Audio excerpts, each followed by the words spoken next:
बच्चों, कल बसंत पंचमी का त्योहार है। बसंत पंचमी का त्योहार माघ मास में शुक्ल पक्ष की पंचमी तिथि को मनाया जाता है। इस दिन विद्या की देवी मां सरस्वती की पूजा की जाती है और इस दिन से ही बसंत ऋतु का आगमन होता है। कहा जाता है इस दिन ही मां सरस्वती की उत्पत्ति भी हुई थी। यह दिन छात्रों, कला, संगीत आदि क्षेत्र से जुड़े लोगों के लिए बेहद खास होता है। बसंत पंचमी के दिन पीले रंग का भी विशेष महत्व होता है। बसंत पंचमी का दिन विद्या आरंभ या किसी भी शुभ कार्य के लिए बेहद उत्तम माना जाता है। संगीत की उत्पत्ति करने के कारण मां सरस्वती संगीत की देवी भी हैं। इनकी पूजा करने से अज्ञानी में भी ज्ञान का दीप जल उठता है। बसंत पंचमी के दिन लोग पीले वस्त्र धारण करते हैं, अपने घरों में पीले रंग के व्यंजन बनाते हैं। कुछ पीले रंग के चावल बनाते हैं तो कुछ केसर का उपयोग करते हैं। अच्छा, आप सब बच्चे ध्यान दें, कल स्कूल लंच में पीला भोजन लाना अनिवार्य है। प्रिंसिपल मैम ने कहा है पीले चावल या बेसन से बनी कोई भी चीज आप ला सकते हैं। और बसंत पंचमी से जुड़ी कथा भी सब बच्चे घर से याद करके आएंगे। मैं सब बच्चों से प्रश्न पूछूंगी। आखिर बसंत पंचमी क्यों मनाई जाती है? माँ के पास इस प्रश्न का उत्तर जरूर होगा। वर्षा 5वीं कक्षा की छात्रा थी। जब बच्चे छोटे होते हैं तो उनके मन में सभी प्रश्नों के उत्तर जानने की बहुत लालसा होती है और वो ये भी चाहते हैं कि वह अपनी टीचर को सबसे अच्छा उत्तर देकर कक्षा में प्रशंसा का पात्र बने। इसीलिए वर्षा ने भी घर जाकर अपनी माँ सरोज से बसंत पंचमी की कथा के बारे में बड़ी लालसा से पूछा। माँ, कहाँ हो? मुझे आपसे बहुत जरूरी काम है। क्या काम है मेरी बिटिया को? मैं कल बसंत पंचमी की पूजा के लिए पीले फूलों की माला बना रही हूँ। कल माँ सरस्वती ये पीले वस्त्र और पीली फूल माला पहनकर बहुत सुंदर लगेंगी। माँ, आज आप भी बसंत पंचमी की तैयारी कर रही हो? माँ, बसंत पंचमी क्यों मनाते हैं? मुझे आपसे ये जानना बहुत जरूरी है। मुझे बसंत पंचमी की पूरी कथा विस्तार से सुननी है। हमारी टीचर ने बसंत पंचमी की कथा के बारे में जानने के लिए बोला है। कल वो हमसे इस पर आधारित प्रश्न पूछेंगी। अच्छा, तो ये तो बहुत अच्छी बात है कि तुम बसंत पंचमी की कथा के बारे में जानना चाहती हो। आओ बैठो, मैं तुम्हें बसंत पंचमी के बारे में सब बताती हूँ। ध्यान से सुनो। कल बसंत पंचमी का पर्व है। कल से बसंत ऋतु का आगमन होगा। बसंत को ऋतुराज भी कहा जाता है। बसंत ऋतु के दौरान फूलों पर बहार आ जाती है। खेतों में सरसों सोने की तरह चमकने लगती है। जौ और गेहूं की बालियां खिल उठती हैं और इधर उधर रंग बिरंगी तितलियां उड़ती दिखने लगती हैं। इस पर्व को ऋषि पंचमी के नाम से भी जाना जाता है। लोक कथा के अनुसार एक बार ब्रह्मा जी धरती पर विचरण करने के लिए निकले। पृथ्वी पर तो सभी मनुष्य और जीव जंतु बिल्कुल नीरस और शांत दिखाई पड़ते हैं, मानो धरती के वातावरण में कहीं न कहीं कुछ कमी है। मुझे इसके लिए कुछ करना होगा। इसके पश्चात ब्रह्मा जी अपनी समस्या के समाधान के लिए भगवान विष्णु के पास गए। पधारिए ब्रह्मदेव, विष्णु लोक में आपका स्वागत है। नारायण, मैं आपके पास एक सहायता मांगने आया हूँ। मुझे पृथ्वी पर सर्वस्व मौन ही दिखाई दे रहा है। मैं चाहता हूँ पृथ्वीवासी बोलने लगें। मुझे इसके लिए आपकी सहायता की आवश्यकता है। ब्रह्मदेव, इस कार्य में तो आदि शक्ति ही हमारी सहायता कर सकती हैं। हमें आदि शक्ति का आह्वान करना होगा। विष्णु जी के द्वारा आवाहन होने के कारण भगवती दुर्गा वहां तुरंत ही प्रकट हो गई। आपने मुझे याद किया, बताइए मैं आपकी किस प्रकार सहायता कर सकती हूँ? देवी दुर्गा, ब्रह्मा जी चाहते हैं कि पृथ्वी पर मौन न रहे। पृथ्वी पर चारों ओर उदासी है। इसके लिए हम आपकी सहायता चाहते हैं। आप चिंतित मत होइए, मैं आपकी सहायता अवश्य करूंगी। ब्रह्मा जी तथा विष्णु जी की बातों को सुनने के बाद उसी क्षण आदिशक्ति दुर्गा माता के शरीर से श्वेत रंग का एक भारी तेज उत्पन्न हुआ, जो एक दिव्य नारी के रूप में बदल गया। यह स्वरूप एक चतुर्भुजी सुंदर स्त्री का था, जिनके एक हाथ में वीणा तथा दूसरे हाथ में वर मुद्रा थे। अन्य दोनों हाथों में पुस्तक एवं माला थी। आप सभी मेरा प्रणाम स्वीकार कीजिए। मेरे लिए क्या आज्ञा है? देवी, आपको सृष्टि में वाणी उत्पन्न करनी होगी। अपनी वीणा के तार झंकृत करने होंगे, जिससे सभी प्राणी बोलने लगें, नदियां कलकल कर बहने लगें। हवा में सन्नाटे को चीरता हुआ संगीत पैदा करना होगा। आपको चारों दिशाओं में ध्वनि उत्पन्न करनी होगी, ताकि ये सृष्टि और यहां की प्रत्येक वस्तु, जीव जंतु सब बोलने लगें। ये पृथ्वी मौन न रहे। जो आज्ञा ब्रह्मदेव। मेरे तेज से उत्पन्न हुई देवी, आज से आप सृष्टि में ज्ञान की देवी मां सरस्वती के नाम से जानी जाएंगी। ब्रह्मदेव सरस्वती आपकी पत्नी बनेंगी। जैसे लक्ष्मी श्री विष्णु की शक्ति हैं, पार्वती महादेव शिव की शक्ति हैं, उसी प्रकार देवी सरस्वती आपकी शक्ति होंगी। ऐसा कहकर आदिशक्ति श्री दुर्गा सब देवताओं के देखते ही देखते अंतर्धान हो गई। इसके बाद सभी देवता सृष्टि के संचालन में संलग्न हो गए और देखते ही देखते ब्रह्मा जी की आज्ञा से देवी सरस्वती ने पृथ्वी पर वाणी उत्पन्न की, संगीत उत्पन्न किया। चारों दिशाओं में प्रत्येक मनुष्य तथा जीव जंतु सब में वाणी का संचार हो गया और देखते ही देखते मां सरस्वती की कृपा दृष्टि से धरती चहकने और खिलखिलाने लगी। देवी सरस्वती ने जब अपनी वीणा के तारों को छेड़ा तो पूरी धरती संगीतमय हो गई। तभी से बुद्धि व संगीत की देवी के रूप में मां सरस्वती की पूजा की जाने लगी।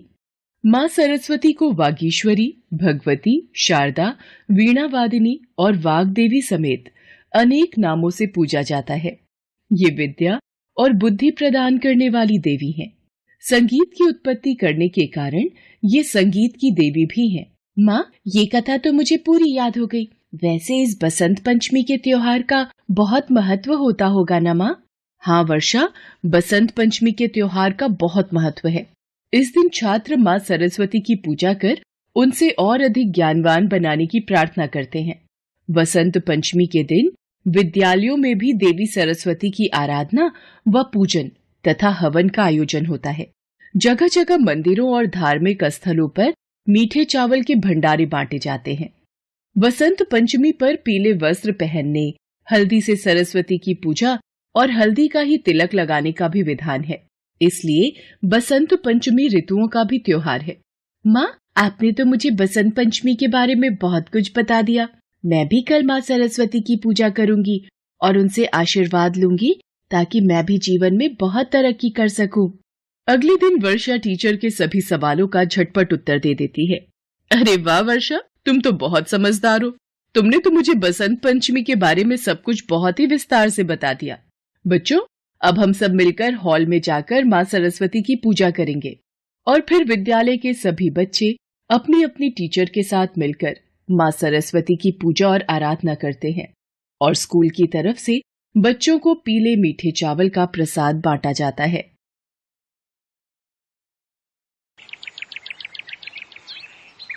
मुन्नी और राजू के पिता का कुछ साल पहले देहांत हो गया था।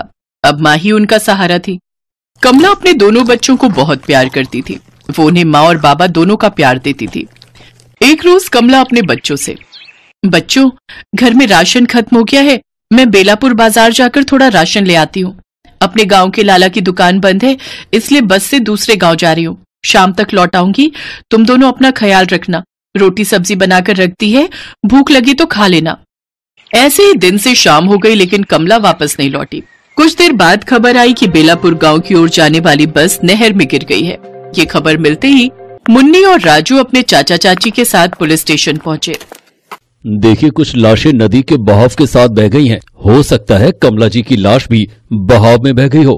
दोनों बच्चे अभी छोटे हैं और ये अनाथ हो चुके हैं, इसलिए चाचा चाची होने के नाते आपको ही इनकी देखभाल करनी होगी। बेमन से दोनों चाचा चाची उन बच्चों को अपने साथ घर ले आए, लेकिन उनके चाचा चाची दोनों बच्चों से बहुत बुरा बर्ताव करते। अरे, मैंने तुम दोनों से कहा था सारे घर की साफ सफाई कर लेना, पर अभी तक तुम दोनों ने कोई भी काम नहीं किया। आज मैं तुम दोनों को खाने के लिए कुछ भी नहीं दूंगी। चाची, राजू की तबीयत ठीक नहीं है, उसे बहुत तेज बुखार है। आज उसे रहने दो, मैं अकेले ही सारी घर का काम कर दूंगी। राजू को बहुत भूख लगी है चाची, उसे कुछ दे दो। अब मेरे को मत देना, मैं भूखी रह लूंगी, पर मेरे भाई को कुछ खाने का दे दो, उसे दवाई की भी जरूरत है। अरे ये बुखार का नाटक करने की कोई जरूरत नहीं है। पहले बाप मर गया, अब माँ चली गई, हमारे सिर पर मुसीबत बनकर बैठ गए हो।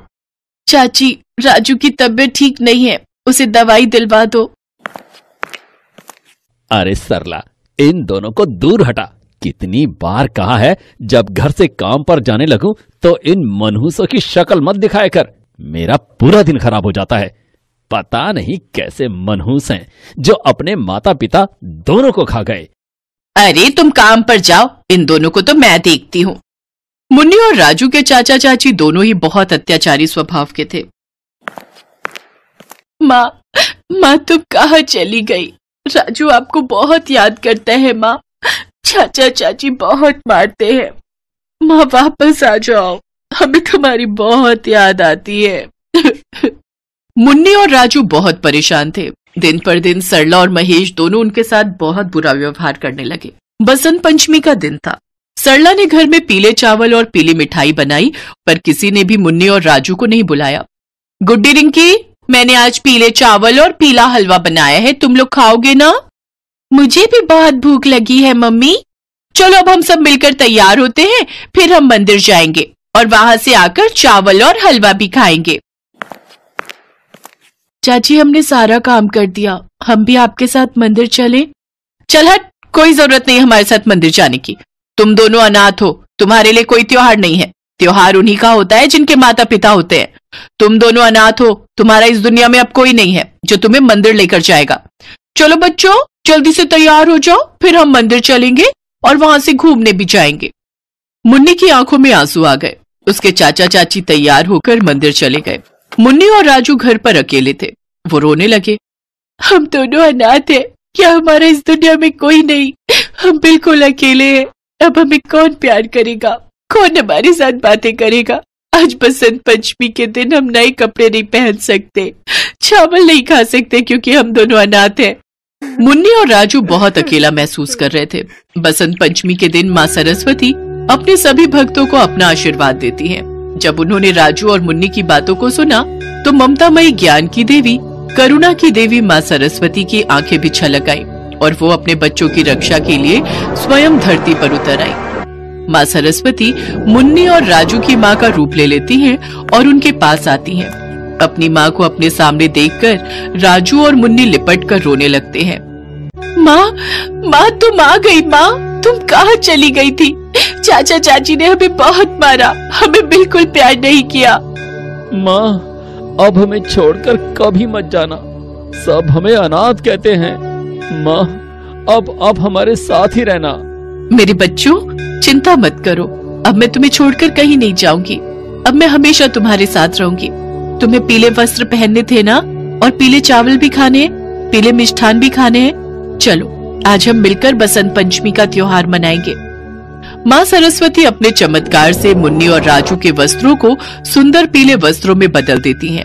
राजू और मुन्नी के सामने स्वादिष्ट पीले मीठे चावल और पीले मिष्ठान की थालियां सज जाती हैं। राजू और मुन्नी बहुत खुश होते हैं।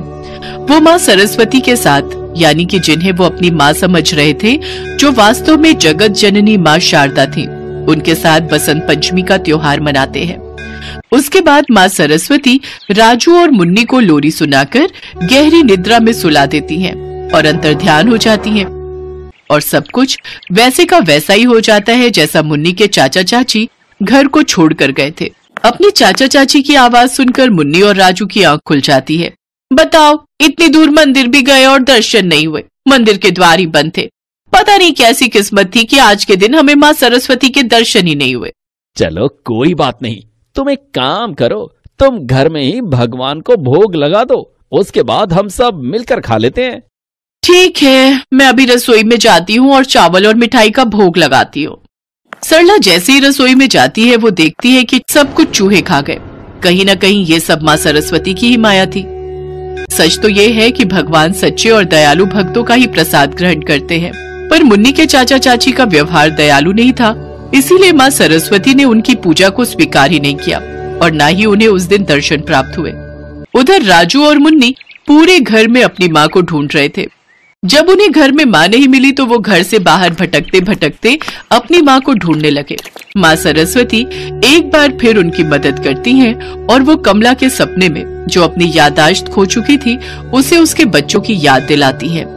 कमला, उठो, तुम्हारे बच्चे तुम्हारी राह देख रहे हैं।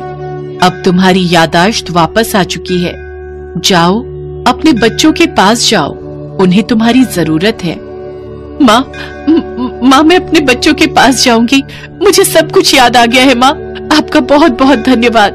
मुन्नी और राजू वापस घर आ चुके थे। फिर से सरला उन पर अत्याचार करने लगी, पर अचानक कमला को देखकर सरला घबरा जाती है।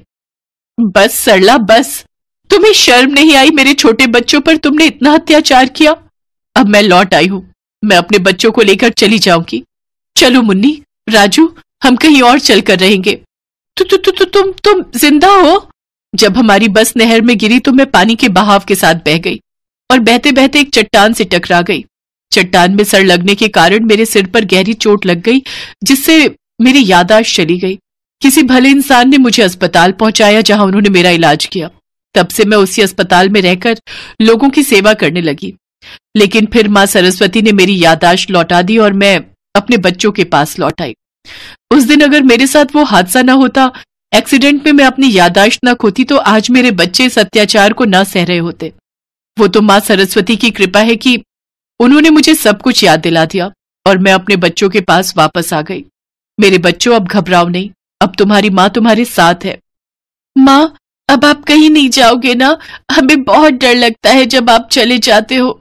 हाँ मेरे बच्चों, अब हम यहाँ नहीं रहेंगे, हम अपने नए घर में रहेंगे। चलो बच्चों। मुन्नी और राजू को अपनी माँ मिल गई तो उन्हें उनका पूरा संसार मिल गया। कमला माँ सरस्वती को धन्यवाद कहती है और अपने बच्चों के साथ एक नई जगह पर रहने चली जाती है और माँ सरस्वती का नाम लेकर अपनी जिंदगी की फिर से एक बार शुरुआत करती है।